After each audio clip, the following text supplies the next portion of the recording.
Assalamualaikum warahmatullahi wabarakatuh. Shalom, Om Swastiastu, Namo Buddhaya, Salam Kebajikan. Perkenalkan, nama saya Marcella Paramita Subagio Putri, peserta Lomba Esai Agraria Nasional 2020, Prodi Diploma 4 Pertanahan, Sekolah Tinggi Pertanahan Nasional. Sebelumnya, saya ucapkan terima kasih kepada para dewan juri yang telah memilih hasil karya tulis saya sebagai 15 esai terbaik dalam Lomba Esai Agraria Nasional 2020 dengan tema 60 tahun UUPA dan generasi muda agraria yang maju, modern, dan inovatif. Di sini saya mengangkat subtema 5 yaitu pandemi COVID-19, implikasi terhadap perempuan, buruh, petani, dan pembangunan ekonomi nasional dengan judul Pasar Online, Solusi Efektif Penyelesaian Dampak Virus bagi Ibu Rumah Tangga dan Buruh. Coronavirus Disease 19 atau biasa disebut dengan COVID-19 dikonfirmasi muncul pertama kali di Cina pada tanggal 8 Desember 2019. Cina tercatat sebagai negara yang pertama kali melaporkan kasus COVID-19 di dunia pada tanggal 31 Desember 2019. Negara Indonesia sendiri menjadi negara ke-70 yang terjangkit COVID-19. Presiden Republik Indonesia Bapak Insinyur Joko Widodo mengumumkan kasus pertama munculnya virus corona di Indonesia pada tanggal 2 Maret 2020 di Istana Negara. Mulai dari saat itu, kasus mengenai COVID-19 bermunculan di seluruh penjuru Indonesia sampai sekarang.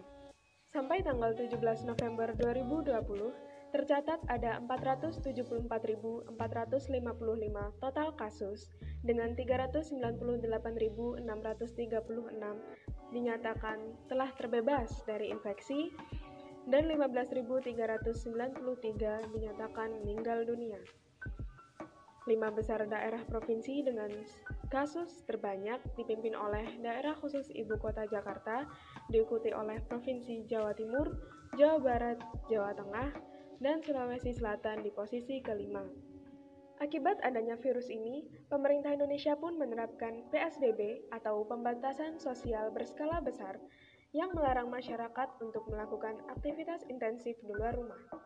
Lalu, apa kabar dengan ibu rumah tangga yang setiap hari harus ke pasar untuk memenuhi kebutuhan hidup keluarganya? Pasar atau tempat perbelanjaan menjadi lokasi yang diberlakukan PSBB ketat. Dinilai kurang terjaga kebersihannya dan merupakan tempat berkumpulnya banyak orang, virus corona semakin gencar dalam menginfeksi warga secara massal di tempat perbelanjaan.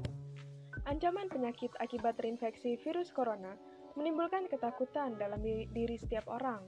Hal ini ditunjukkan dengan nilai penjualan di mal kurang dari 40% dibandingkan sebelum masa pandemi. Wakil Ketua Asosiasi Persatuan Pusat Belanja Indonesia, Alfonsus Wijaya mengatakan, jumlah pengunjung di mal pada saat PSBB hanya berkisar 20-30% dibandingkan hari normal. Lihat dari keadaan tersebut, tentu para ibu rumah tangga merasakan cemas berlebih jika ingin keluar rumah.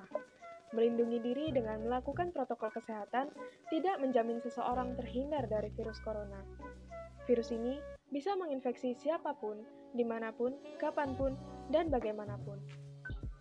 Membeli bahan makanan atau membeli peralatan rumah tangga menjadi rutinitas para ibu sehari-harinya.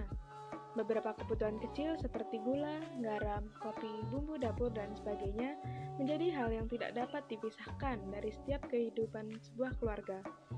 Namun kini, para ibu rumah tangga perlu menyiapkan mental yang kuat untuk menghadapi ancaman terinfeksi virus meskipun sekadar membeli kebutuhan-kebutuhan kecil seperti itu. Di Indonesia tidak sedikit ibu rumah tangga yang merangkap tugas menjadi wanita karir. Namun, di masa pandemi COVID-19 ini, beberapa perusahaan telah menerapkan bekerja dari rumah untuk para pegawainya yang memang pekerjaannya bisa dilakukan di rumah. Meskipun pekerjaan atau tugas dari kantor dilakukan di rumah, bukan berarti pekerjaan tersebut menjadi lebih ringan. Adanya masalah komunikasi, ketiadaan alat kerja, kurangnya koordinasi, dan jaringan internet yang tidak selalu stabil mempengaruhi pelaksanaan bekerja dari rumah. Para pegawai kantor yang mengerjakan tugas kantor di rumah pun harus menghabiskan banyak waktu untuk menyelesaikan pekerjaannya. Akibatnya, para pegawai wanita khususnya yang merangkap jadi ibu rumah tangga tidak memiliki banyak waktu untuk mengurus keluarganya. Pada bulan Agustus 2020, meskipun jumlah angkatan kerja naik, jumlah orang yang bekerja justru turun menjadi 128,45 juta orang, sedangkan 9,70 juta orang menjadi pengangguran. Data-data di atas menunjukkan bahwa mayoritas perusahaan besar di Indonesia melakukan efisiensi pekerja untuk memangkas biaya operasional perusahaan. Efisiensi pegawai ini juga dianggap dapat mempertahankan perusahaan dan mempertahankan kestabilan keuangan perusahaan. Rata-rata perusahaan menjadikan PHK pegawai sebagai kebijakan untuk terhindar dari kebangkrutan. Namun akibatnya, banyak buruh yang kehilangan pekerjaannya dan jumlah pengangguran di Indonesia pun melonjak. Sebenarnya, pemerintah telah menggunakan pendapatan dari kebijakan fiskal untuk pembangunan, yang nantinya akan menciptakan peluang kerja baru dengan tujuan mengurangi tingkat pengangguran. Meskipun pemerintah menerapkan kebijakan tersebut, masyarakat yang masuk dalam golongan pengangguran, khususnya para buruh yang menjadi korban efisiensi perusahaan, memiliki inisiatif untuk mencari pekerjaan sendiri ataupun menciptakan lapangan pekerjaan baru. Pasar online dapat menjadi wadah untuk mempertemukan penjual dan pembeli secara tidak langsung melalui perantara distributor atau yang biasa disebut dengan kurir. Berikut ini adalah ilustrasi cara kerja pasar online. Yang pertama, pembeli atau konsumen mengunduh aplikasi pasar online.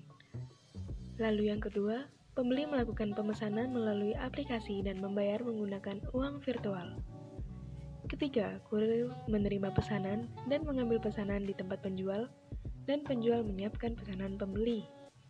Keempat, penjual memberikan pesanan pembeli kepada kurir, lalu kurir mengirimkan pesanan ke pembeli. Terakhir, pembeli menerima pesanan dari kurir, lalu pembeli cuci tangan dengan bersih dan menyemprotkan disinfektan ke pesanannya. Kegiatan transaksi jual-beli melalui pasar online ini dapat menjadi solusi bagi para terdampak virus corona. Peran pemerintah di sini adalah mensosialisasikan pasar online kepada masyarakat mengenai cara kerjanya beserta kelebihan dan kekurangannya. Dilihat dari cara kerjanya, pasar online ini telah meminimalisir penularan virus corona.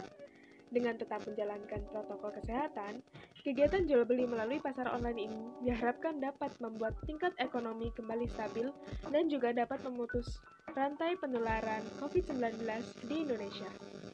Sekian presentasi esai dari saya. Ke Jogja beli pisang raja, makannya di Surabaya. Walau sedang di rumah aja, jangan lupa berolahraga ya. Wassalamualaikum warahmatullahi wabarakatuh.